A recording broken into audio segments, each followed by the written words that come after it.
Bocah SD yang tenggelam di Sungai Enim berhasil ditemukan dalam keadaan meninggal dunia. Mengetahui kabar tersebut, PJ Bupati Muara Enim Ahmad Rizali langsung mendatangi rumah duka untuk menyampaikan bela sungkawa.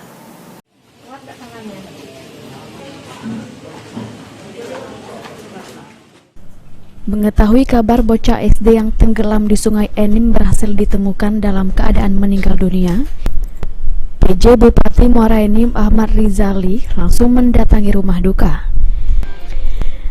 Kedatangan PJ Bupati Muara Enim Ahmad Rizali ini untuk menyampaikan bela sungkawa dan mendoakan almarhum.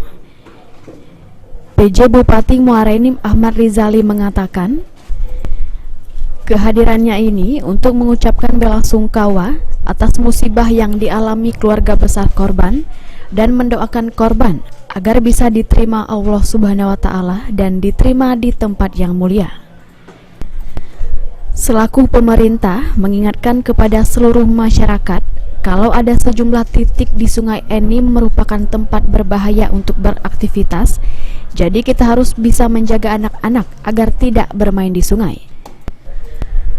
Pemerintah juga mengupayakan untuk memasang rambu-rambu di Sungai Enim yang dianggap berbahaya untuk aktivitas berenang. Itu memang semacam pusaran air yang dalam, sehingga jika ada yang berenang, tidak hanya anak-anak, mungkin ya, orang dewasa pun bisa menghanyut di sana. Dalam waktu dekat, saya merintahkan BPBD untuk memberi tanda rambu-rambu untuk tidak berenang atau mandi di daerah situ.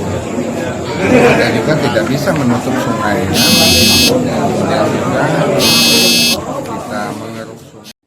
Usai dirawat di kamar jenazah RSUD Rabain, jenazah korban langsung dibawa ke rumah duka untuk disolatkan. Sekitar pukul 17.30 waktu Indonesia Barat, jenazah korban langsung dibawa ke TPU Ikatan Keluarga Minang atau IKM untuk dimakamkan.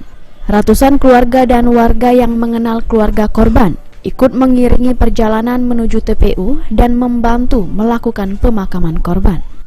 Mardiansa, PAL TV.